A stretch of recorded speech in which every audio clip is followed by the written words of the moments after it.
pelo atraso, mas passo agora a palavra para a equipe área, para que faça a sua apresentação. A área ela foi criada a partir de uma união de conceitos, mas principalmente voltado para a questão do planejamento urbano, ou o que mais apropriadamente a gente chama hoje de planejamento urbano sustentável.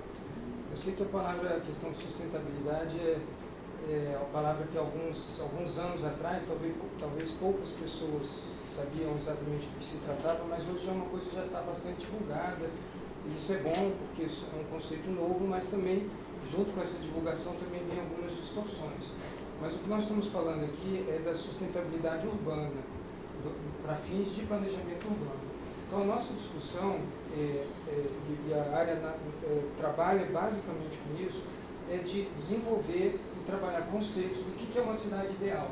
Quer dizer, nem muito ampla, com baixa intensidade, nem extremamente densa, né? Bem, aí aqui a gente faz uma apresentação rápida do que são normalmente as fases que a gente trabalha num planejamento, quando a gente faz um licenciamento de um empreendimento ou de uma área, por exemplo, que envolve parcelamento urbano.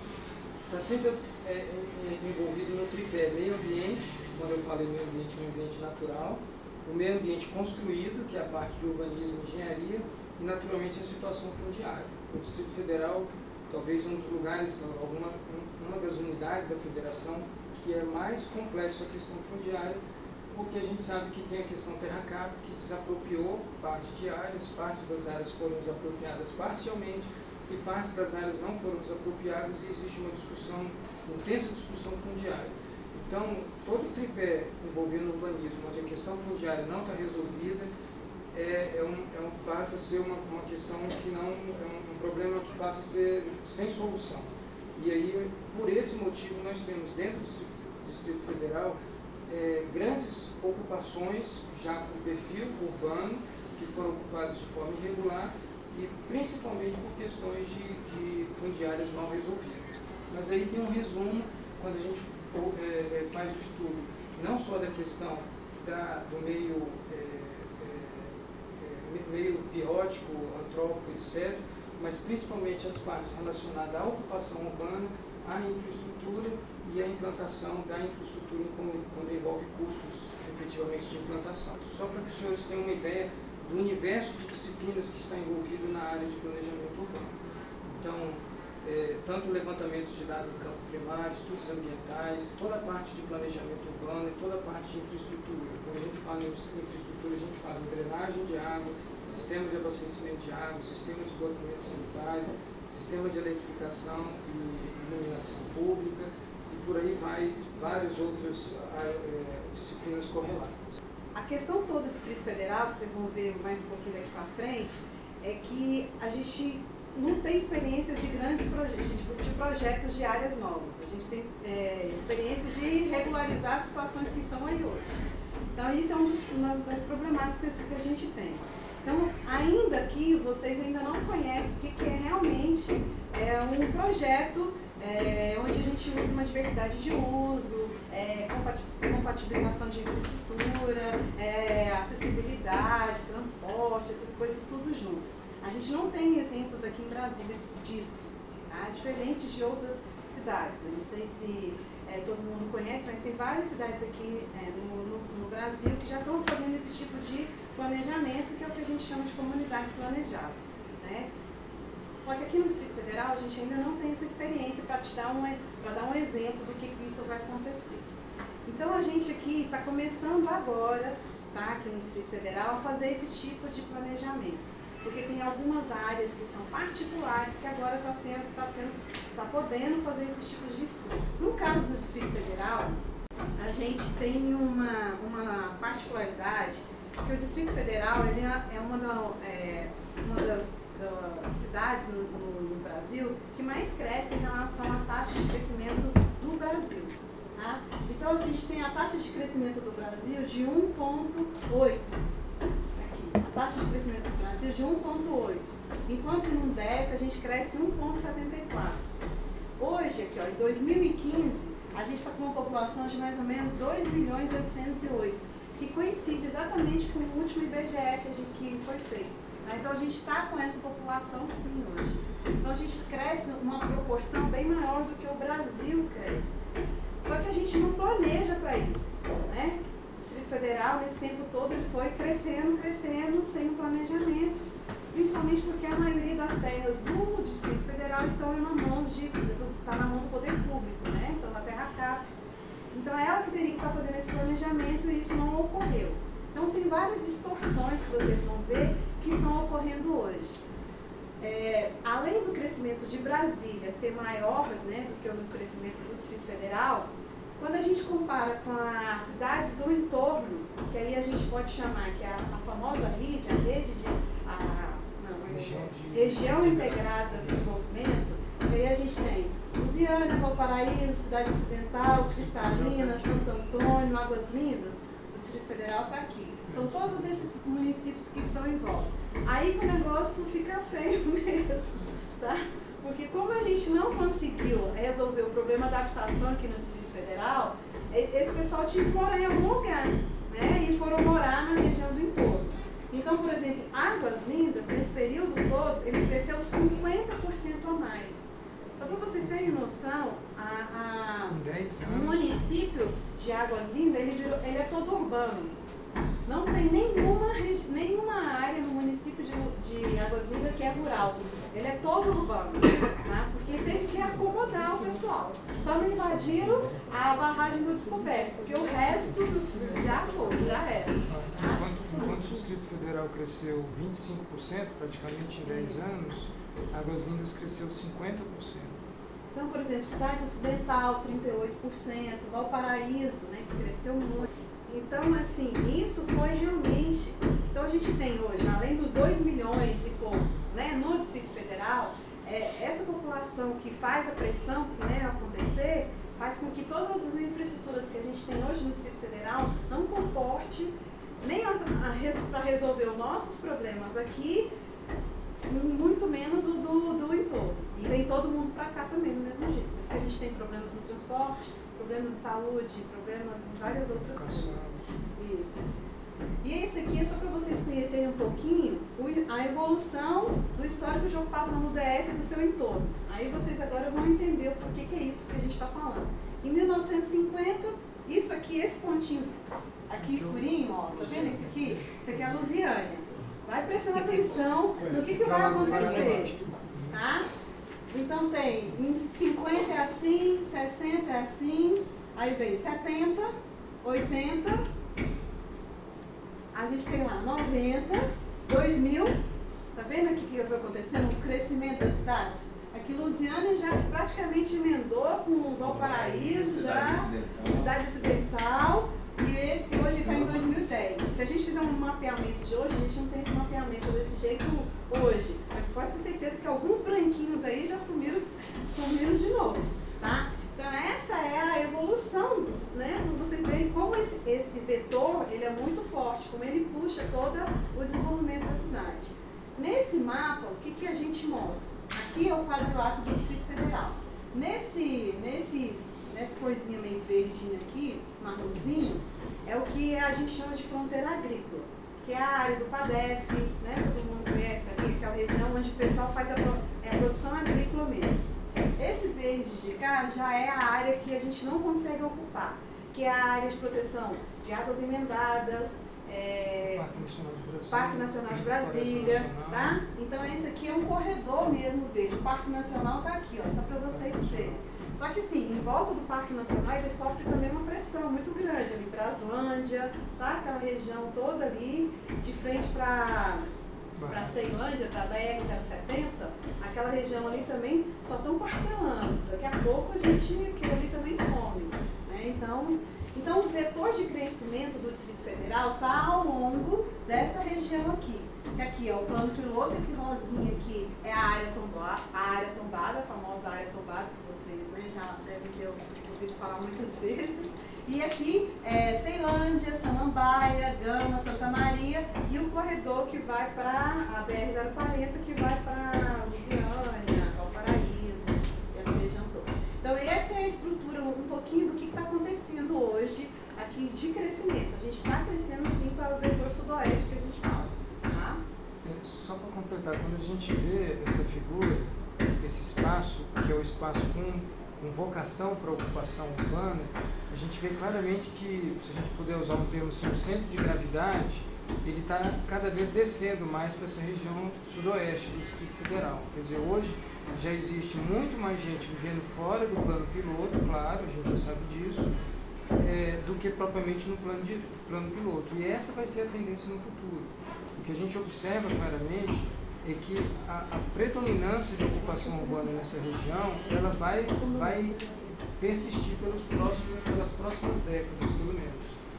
E esse é um fenômeno que começou desde quando houve a decisão política de interiorizar a capital do Brasil, né, e na nossa opinião foi uma decisão acertada. Então foi um movimento migratório para o interior do país, que foi extremamente necessário para ocupar o interior do país e para dar mais condições de desenvolvimento para o país, e que esse movimento que começou há 55 anos atrás, ele não vai parar nunca mais. Então essa discussão de que a cidade não aguenta mais, a cidade está cheia, todo mundo sabe disso, mas é um fenômeno que ele não tem como cessar. O que nós temos que fazer como planejadores urbanos é antever e se preparar para que esse movimento migratório, que vai acontecer naturalmente, ele possa ter áreas que sejam previamente planejadas para atender essa população que vem. Se a gente fizer uma comparação, por exemplo, do Brasil com a Argentina nunca teve um momento político que tivesse alguém com coragem de interiorizar a capital da Argentina como aconteceu no Brasil. Hoje a Argentina tem um problema crônico de infraestrutura, porque ela tem enormes espaços vazios no interior do país, que não existe ocupação e que não existe estímulo de ocupação dessas áreas.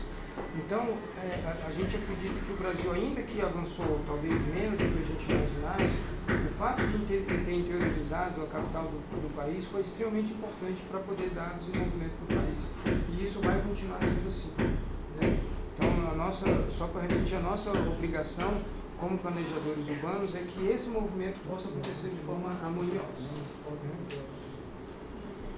Bom, e esse aqui foi um jornal que saiu tem até pouco tempo, eu coloquei aqui para vocês verem que a questão do déficit habitacional no Distrito Federal, né? Hoje a gente tem um déficit, e esse déficit habitacional ainda é da classe C e D, tá?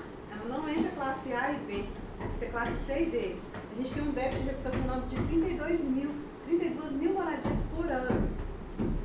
Atualmente, hoje, na conta da Secretaria de Habitação, são 300 mil unidades habitacionais com déficit habitacional. A conta, na CODAB hoje, a conta que eles têm que atender, a quantidade de famílias que tem no cadastro deles para eles atenderem, é exatamente isso. 300 mil famílias, né? 300 mil famílias eles têm que atender. E esse déficit cresce 10% a cada ano, que são mais 30 mil unidades a cada ano. A cada ano. Então, esse número é esse aí mesmo, não se assustem tanto, tá? E aí, quais são os problemas que a gente tem, tá? Os novos projetos que o governo tem previstos, alguns já estão sendo implantados, outros, como vocês podem ver na mídia, eu vou mostrar para vocês, eles vão ser suspensos por um tempo, mas vai ter que acontecer de uma maneira ou de outra. Todas essas áreas verdinhas são áreas pertencentes à Terra Cap, tá?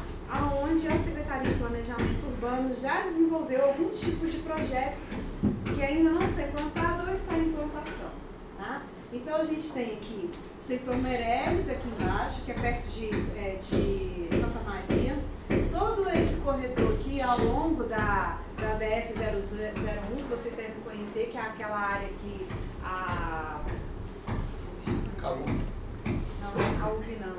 A JC Contis está fazendo ao longo da DF-001, para quem vai para o Catetinho, sabe aqueles prédios que estão sendo feitos? É essa faixa aqui, ó, DF-001, tá? Esse projeto aqui, o Vargem da Bênção, ele é um projeto para 70 mil unidades. E esse aqui, que é o que saiu nos jornais ultimamente, chamado de Rodrigolândia, não sei se todo mundo viu, é esse aqui, que vai ser suspenso agora, tá? Então, esse aqui é em frente a Samambaia. A gente tem o Subcentro Leste, que é aqui no inicinho da Samambaia, tem uma área vazia lá enorme, que tem um projeto previsto para ela. No Guará, as quadras 48 e 49, que já foi para a licitação várias vezes e voltou e até hoje ainda também não resolveu. O Jockey, que a gente tem um problema ainda, situação fundiária, a Terra Capa ainda não resolveu todo o problema, mas o Jockey também já foi estudado várias vezes, tem vários projetos prontos para ele, mas ainda não saiu do papel. A expansão do Mangueiral, que o Mangueiral tem um trecho, hoje pronto. No fundo, também vai ter uma expansão dela, que é essa áreazinha aqui, ó, tá? Aqui em São Sebastião a gente tem duas áreas, que se chamam o bairro Crixás e o bairro Nacional, tá? A expansão do Paranoá, que é a única que hoje realmente está acontecendo, né? Não sei se alguém já teve a oportunidade de conhecer lá, né? A expansão do Paranoá está bem avançada as obras. A expansão do Itapuã, que ainda, né, tem estudo, mas ainda não foi feito. Toda essa área que se chama região dos lagos, é ali acima do Taquari. Quem sabe onde é isso? Sabe onde é o Taquari? Sim. Então tem o Lago Norte, aí tem o Taquari aqui, aquela região, aquela faixinha todinha se chama região dos lagos. E essa arinha onde tem um poço do DR, também é uma área da Terra Capa que tem um projeto de parcelamento.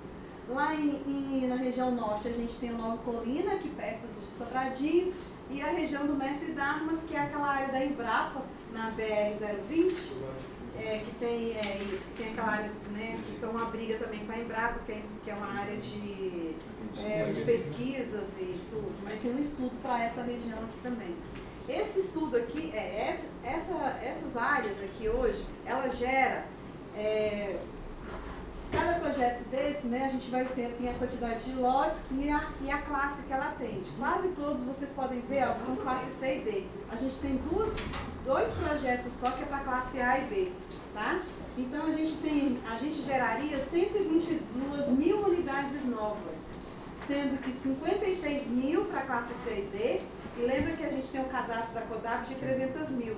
Então, só para você ver como está longe da gente conseguir atingir aquele índice, tá? Então, que é a classe C e D, o cadastro da CODAB é classe C e D. Então, a gente atenderia, não chegaria perto do que a gente precisaria atender, tá? Então, com esses projetos novos, o governo conseguiria fazer 122 mil unidades, tá? Só para vocês terem uma noção de números, o que significa isso.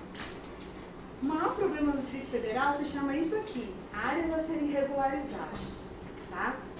Tudo isso que vocês estão vendo no mapa e todas essas cores, tanto os rosas quanto os vermelhos, são áreas a serem regularizadas no Distrito Federal. São áreas que hoje já estão ocupadas, não são áreas vazias, tá? São áreas que hoje já estão ocupadas. Quando eu mostrar a planilha para vocês, é aí que vocês vão assustar. Vocês vão ver a quantidade de gente que mora nessa situação hoje. Então a gente tem de todas as situações que vocês podem imaginar. Céu azul, tudo que está em rosa é o que a gente chama de área de relevante interesse social. É o pessoal da classe C e D, tá? Tudo que está em rosa. Tudo que está em vermelhinho já está mais para a classe B do que A e B não, mas mais para a classe B, tá? A classe A praticamente não tem. A não ser o Jardim Botânico, que eu ainda tenho as minhas dúvidas, porque Jardim Botânico hoje é a quarta maior renda do Distrito Federal, tá? Então eu já tô colocando ela mais para a classe A do que né? Porque a quarta renda só perde para Lago Sul, Lago Norte, Sudoeste. As Açuias não. Não, nem as Açuias Norte, fica depois de Jardim Botânico. Tá? Então a quarta renda hoje é Jardim Botânico, que é essa região aqui, ó. Só para vocês terem uma noção.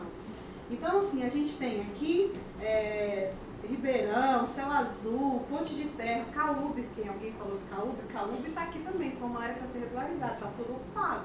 Né? Água Quente, Arniqueira, Vicente Pires, Sol Nascente, Pôr do Sol, Primavera, tem toda a região do Jardim Botânico, Estrada do Sol, Tororó tem umas coisas, Itapuã, Privé do Lago Norte, toda a região aqui dos condomínios de Sobradinho, que é Grande Colorado,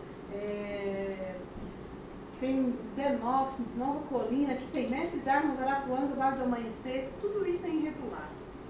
Tá? Ninguém tem nenhuma escritura desses lotes aí. Para fazer ressaltar a questão da importância da questão fundiária, boa parte dessas áreas, eles já fizeram várias versões, já são várias gerações de projetos, já foi feito licenciamento ambiental, já foi feito estudos de infraestrutura, quer dizer, toda a parte de projetos foi equacionado, foi resolvido.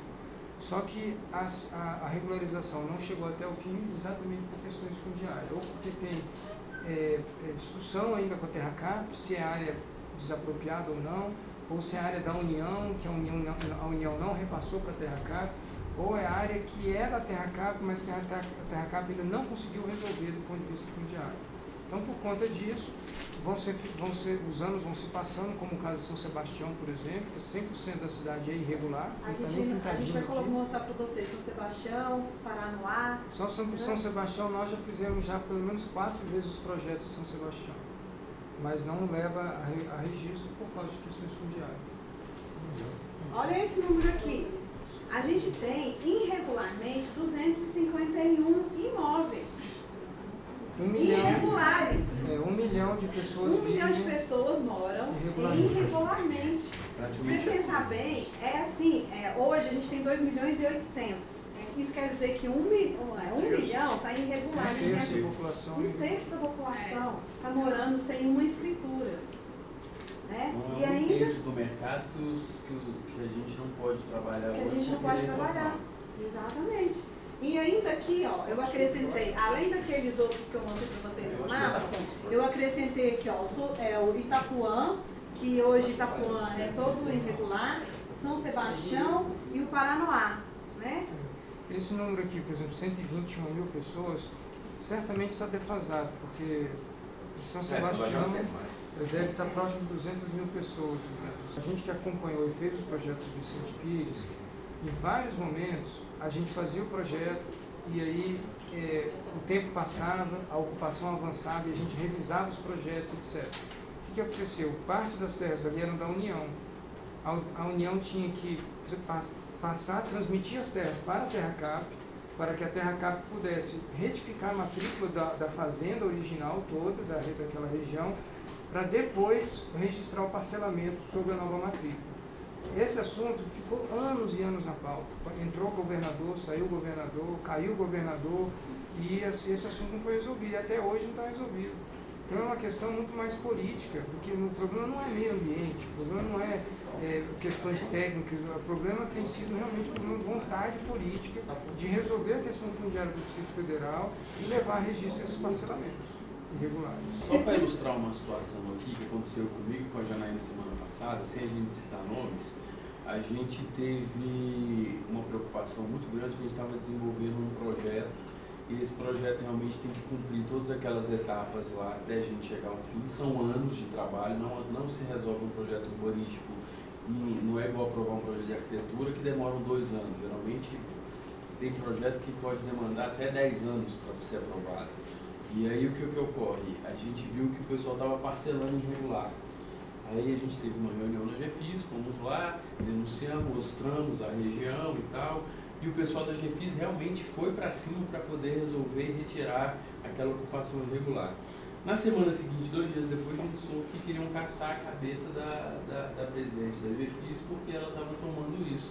E era quem? O poder público. Existia uma defesa para que aquilo ocorresse.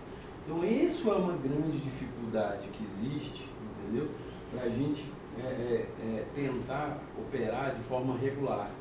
Existe uma subproteção até do próprio Estado em algumas esferas. Interesses políticos. Interesses políticos. A gente sabe que várias dessas áreas, as invasões foram orquestradas, mesmo foram organizadas para que as áreas fossem invadidas. Além dessa problemática toda que a gente ainda tem um maior problema no Distrito Federal hoje, que são a falta de legislação.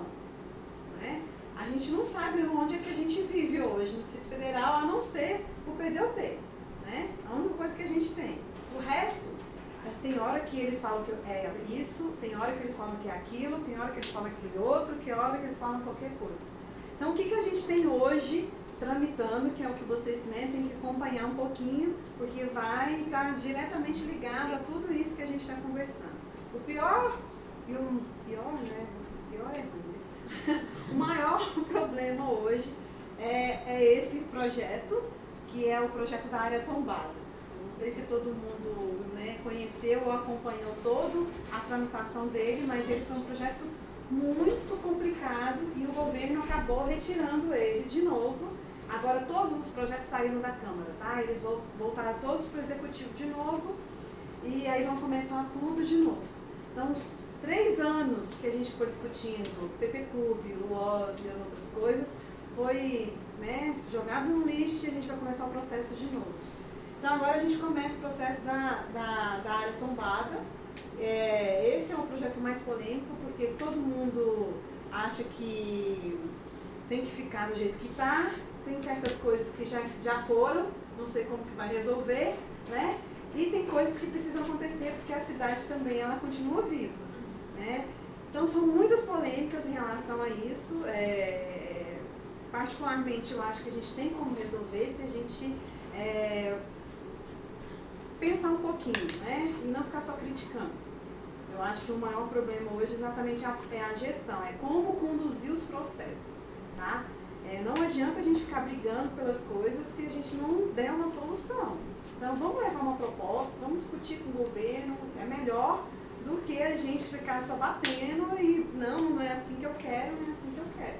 Não funciona desse jeito. E foi o que aconteceu no governo passado. O governo e os técnicos de um lado só queriam assim, a sociedade civil do outro lado não quer assim. Não sei se vocês já ouviram falar do projeto Porto Maravilha, lá no Rio de Janeiro. Ali é um projeto que é chamado, é um instrumento que está previsto no Estatuto da Cidade, que chama Operações Urbanas Consorciadas. O que nós defendemos, inclusive o Estatuto da Cidade, é realmente um instrumento avançado do ponto de vista de legislação, e lá tem vários dispositivos que podem ser usados, que funcionam bem na dinâmica da ocupação urbana. Lá era uma área degradada, era uma área que era um centro urbano, uma área extremamente que deveria estar valorizada e não estava porque era a região portuária que foi abandonada, né? O que o governo fez? Ele fez um novo projeto, fez um projeto de revitalização, ele aumentou o potencial construtivo. Então o governo ele não pode criar terra, ele não pode criar chão, mas ele pode criar espaço construído acima do chão. Então ele criou ali milhões e milhões de metros quadrados de potencial construtivo. Então um lote que tinha um espaço no chão, ele passou a ter virtualmente vários andares ali. E ele transformou aquele metro quadrado no que a gente chama de CEPAC, que é o Certificado de Potencial Construtivo. Cada metro quadrado tinha um valor, metro quadrado virtual, e aquilo foi para uma espécie de um leilão, como se fosse uma bolsa de valores. Aquilo foi pulverizado em milhões de cotas. As empresas iam comprar essas cotas de potencial construtivo e negociavam com o dono do lote. Então ele chegava para o dono do lote e falava assim: você é o dono do lote, mas eu tenho potencial construtivo. Então vamos fazer uma parceria aqui, eu vou construir no seu lote, a gente ganha junto. Essa que é a lógica da operação urbana consorciada. Só no primeiro leilão, o governo arrecadou mais de 4 bilhões de reais para fazer a revitalização urbana. E é com esses 4 bilhões que ele derrubou o elevado, que está fazendo o túnel, que vai fazer o VLT, que vai renovar toda a cidade. Essa que é a ideia do negócio, entendeu? O governo ele entra para dinamizar a ocupação, mas quem faz acontecer é a iniciativa privada. Essa que é a lógica. Então, uma operação urbana consorciada na W3 seria uma coisa fantástica. E nós não estamos falando de fazer prédio de nem 6 andares. Se você aumentar ali 2 andares, você já cria potencial construtivo para poder revitalizar toda a W3. O PPCub, na nossa visão, a discussão do PPCub ela foi acanhada, porque existe uma legislação, que é uma legislação poderosa, que pode ser usada para revitalizar os espaços urbanos. Ela não foi aplicada no PPCub, e mesmo assim, do pouco que foi proposto, ainda houve muita crítica, e por conta dessas críticas a coisa não andou. E uma coisa que é claro é que todas essas intervenções não descaracterizam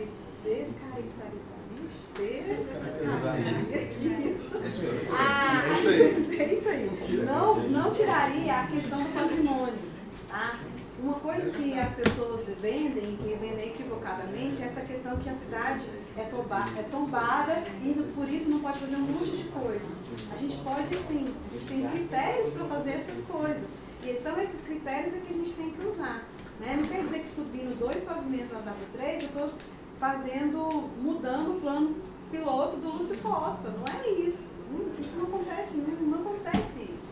Tá? Tá? Então, assim, a gente tem que começar a mudar o discurso, porque a gente ouve muitas coisas e tem hora que não é bem assim. A lei de uso e ocupação do solo, que é a LUOS, que essa é a outra também que saiu, foram muitas discussões, muitas confusões.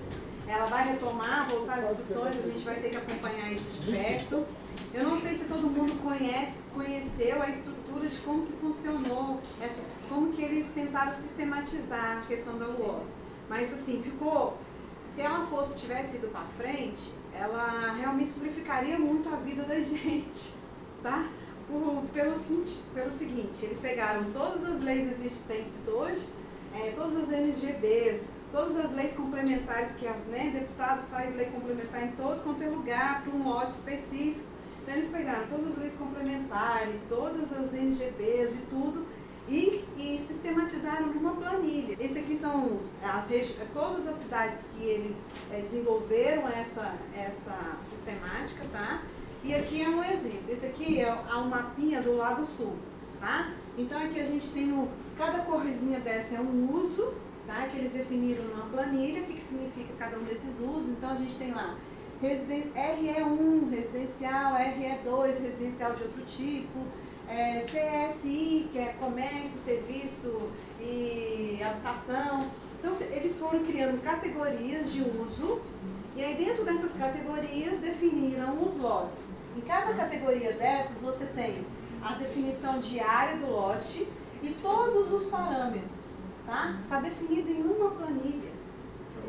Entendeu? Em uma planilha a gente resolve o problema. Então, por exemplo, eu tenho um lote aqui. Os lotes que são vermelhinhos, os lotes vermelhinhos comerciais entre 600 e 1.500. Eu tenho o coeficiente básico de 1, o coeficiente máximo de 50, a taxa de ocupação de 80. Aqui eu tenho a taxa de permeabilidade, a altura máxima, o número de pavimentos, afastamento, tem galeria, cota de soleira, até a famosa cota de soleira, entendeu? Ela vai estar aqui agora. Um trabalho medonho. Entendeu? Se pode subsolo ou não pode. Então, quando você pega essa plantinha, vem aqui, olha o lote tal, tá? Vai lá na planilhazinha e olha que o lote, você mesmo, já facilmente você identifica todos os parâmetros que você precisa. Você não tem que ir lá buscar NGB número 10 ou /80, não sei das quantas, de 1.900 bolinhas. Parcialmente por outra NGB.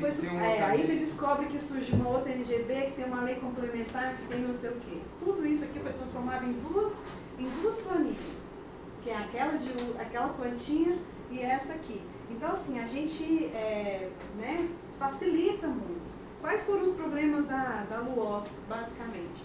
Primeiro, porque a situação que eles apresentaram na LUOS, eles só estavam, o que a gente chama assim, regularizando a situação de fato. Então, hoje o lote é assim, então eles colocaram a lei assim. Eles não usaram a LUOS para aproveitar e fazer o planejamento, né? Planejamento para mais 10 anos. Então, eu já tinha que ter aproveitado a LUOS e já pensado, daqui 10 anos o corredor de ônibus vai estar passando aqui, então já vamos deixar previsto que aqui vai aumentar, que vai fazer isso, vai fazer aquilo outro. Eles não usaram, eles só pegaram a LUOS e regularizaram de fato. E aí o que aconteceu? Começou a entrar os interesses, né? Porque aí a situação hoje, no lugar onde estava, já era diferente por si só, pelo entorno, já mudou a situação de fato e começaram a entrar os interesses e foi por isso que a LUOS foi um dos motivos que ela não foi para frente também. Porque teve interesses demais, né, em coisas que o governo podia já ter adiantado, né, e isso não ocorreu. Mas a solução da LUOS é muito interessante, fácil, prática, e a gente resolveria um monte de problemas. Um monte, gente, garanto para vocês, eu estudei todas as planilhas, eu não sei nem quantas vezes, entendeu? E assim, resolveria muitos mesmo, para a gente facilitaria bastante. Um outro instrumento que vai voltar agora, tá? A gente teve uma reunião já com o secretário de Desenvolvimento Urbano e ele disse que a ordem de prioridade agora, eu coloquei ao contrário exatamente para mostrar para vocês. Eles vão revisar o PDUT agora, antes da LUOS do PPCUP, tá? Então isso é uma coisa que a gente tem que estar de olho. Por que eles vão revisar o PDUT antes da LUOS do PPCUP? Eu ainda não entendi muito bem, mas a gente vai ter que estar acompanhando isso de perto. Tá?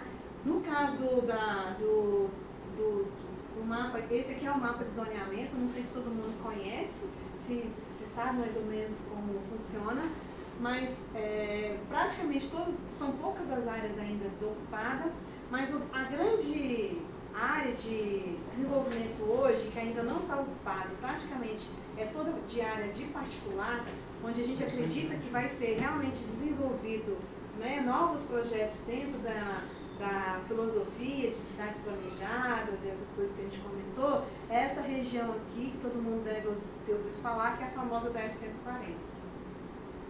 Então essa região da DF-140 não é a Oquelândia, tá, gente? Pelo amor de Deus. Então, se alguém falar o discurso aqui que é Oquelândia, eu vou brigar com você.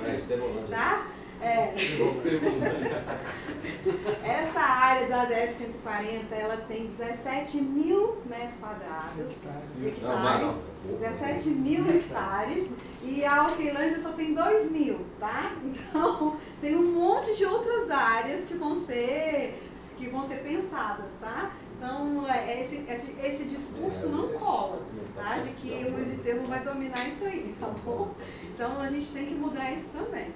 Então, aqui nessa região da DF-140, quase tudo é área particular. A única área que é da Terra Cap é esse triângulozinho aqui, que é o estudo que a Terra Cap fez do centro financeiro, né? Que é a Jurong, que foi aquela empresa de consultoria lá de Singapura. Todo mundo acompanhou um pouquinho a história, a confusão, que contratou sem licitação, aquelas coisas todas. E eles desenvolveram um estudo para o centro financeiro, que seria nessa área aqui, tá? Então, é a única área de toda essa região aqui que a Terra Cap realmente tem terra. O restante é quase tudo de particulares. Tem algumas coisinhas picadas, mas não são. Então, o desenvolvimento dessa área aqui, ele deve começar, né, ocorrer com bastante força a partir de agora, tá? Então, vocês começam a prestar atenção nessa região aqui. As outras áreas que tem no PDUT, que todas essas áreas cor-de-rosinha, são o que a gente chama de áreas de expansão urbana, né? São as áreas que teriam que crescer. São mais ou menos aquelas áreas que eu mostrei para vocês de projetos de governo até. Então, tem aqui toda a região, né, do região dos lagos. Tem aqui também o famoso projeto do Taquari, que é a PPP da Quarta Ponte, né, que também não sei se vocês acompanharam um pouco, que é a ponte que sai aqui da UNB, passa no meio do Lago Norte e chega aqui nessa região, que é uma região do que a gente chama Taquari. E aí nessa região também está previsto várias unidades habitacionais e é da classe A e B, está previsto aqui. Então tem essa região aqui também. São poucas áreas hoje que tem. Eu não sei se a próxima revisão do PDUT eles estão pensando em revisar ou ampliar essas áreas urbanas. O foco que a gente tem que conversar é sempre que o crescimento é nesse vetor sul-sudoeste, então, né, região norte, e não dá para crescer, porque a gente tem uma parte de meio ambiente muito importante, águas emendadas e tal. Então, a região norte deve crescer pouco, a não ser porque o governo também tem o projeto do Corredor Norte, que vai ligar Planaltina o Terminal Norte aqui, que é um corredor que pode ter um impacto assim, um pouquinho grande nessa região aí também.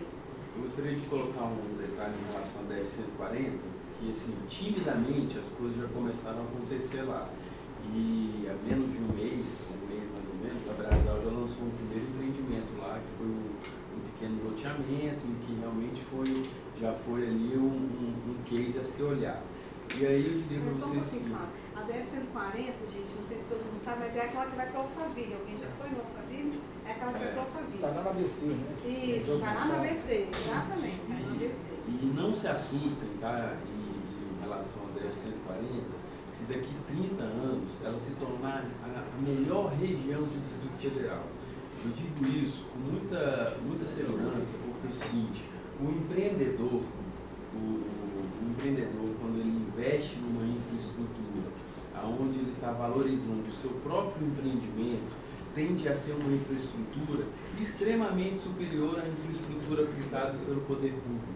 Então, tudo aquilo que for colocado e concebido como áreas públicas e de área de uso comum na DF-140 tendem a ter um nível muito mais alto do que o nível das áreas públicas já instaladas, inclusive no plano piloto. Até porque os projetos que já estão sendo desenvolvidos são projetos assim, de uma magnitude de pensar realmente no pedestre, de pensar em todas as questões de transporte coletivo. Então, uma cidade realmente onde o empreendedor imagina o seguinte: eu tenho que fazer aqui o que tem de melhor, porque se eu fizer alguma coisa igual, eu não tenho diferencial. Então, eu acho assim que Brasília tem muito a ganhar com aquela região, e eu acho assim que quando aquela região realmente se consolidar e for desenvolvida, eu acho que tem espaço para todo mundo da cidade desenvolver seus negócios. Não, o que vai diminuir, que vai aumentar muito para a gente, é a quantidade de negócios enquanto construtora, e principalmente a questão imobiliária, que hoje ainda é muito pequena, né, na região, mas ela tende a crescer. Para ter uma ideia, o metro quadrado que foi vendido agora do empreendimento da Brasal é muito mais caro que o metro quadrado do Lago Sul, né, e foi um empreendimento com 128 unidades que foi vendido no tapa. Quer dizer, muito pouca gente sabe, foi vendido muito rápido, não precisaram fazer propaganda, não fizeram nada, e acabou se desenvolvendo rapidamente. Agora você imagina isso numa proporção, em um PG, né, o que vai acontecer? O que vai acontecer pra gente, né? Porque o governo estava falando uma preocupação inerente, falou, pô, isso tudo vai acontecer em Brasília e eu não estou aqui para poder chupar um picolé? Isso aí não é o que a gente entende. O que a gente entende é que para os próximos 10 anos, a cada ano, vão surgindo milhões e milhões de negócios. E é até bom para a gente poder, aqui dentro do Secov, quem estiver dentro, poder participar, né? Porque não só essas grandes empresas vão instalar, mas como o Flávio colocou, particularmente a gente conhece milhões e milhões de proprietários com 4, 5, 6 hectares, 8 hectares, que vão estar se desenvolvendo naquela região, e aquilo vai acontecer de uma forma avassaladora. E o que vai acontecer? Se a gente não estiver preparado para nos posicionar enquanto nosso marketing é de mercado, a gente vai deixar que para outras pessoas entrem no negócio. E o interessante para a gente é que seja em 30, um final de prazo, mas no meio do caminho, assim, a felicidade não está no fim, ela está na construção do caminho. Então a gente está no meio da felicidade. Então vamos aproveitar esse momento para que a gente possa desenvolver, tanto como construtora, como imobiliária, como corretor de imóveis, conseguir já pensar isso nos próximos 5 anos. E o Secov, que é onde o Flávio, a Janaína e o Lúcio vieram participar da área, se tornar um interlocutor para as imobiliárias de um novo setor ordenado que vai crescer no Distrito Federal. Então vai mostrar a importância não só legislativa do Secov, mas também com a abertura de um novo caminho, né? Como é que eu trabalho correto dentro do novo ordenamento do Brasil. É isso. E aí, gente, o último instrumento que está sendo estudado é o que a gente chama de zoneamento ecológico e econômico do DF. Tá? Esse estudo ele já começou e já produziram uns primeiros mapas. Esse mapa está muito ruim, mas é só para vocês entenderem um pouquinho. Tudo que está em vermelho são as áreas que estão ocupadas, tá? E esse aqui ele vai definir aonde que a gente pode ocupar e aonde que a gente não pode ocupar. Então, terminando ele, qual é a programação do governo? Primeiro fecha o zoneamento ecológico e econômico, aí vai mexer no PDUT, na revisão do PDUT, revisão da LOAS, revisão do PPQ.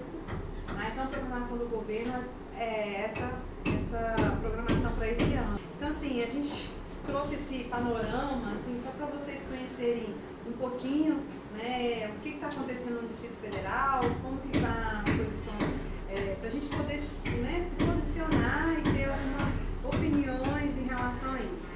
Então vocês fiquem à vontade para definir, né, o que vocês gostariam que a gente ainda apresentasse para vocês. Tá? Muito obrigada.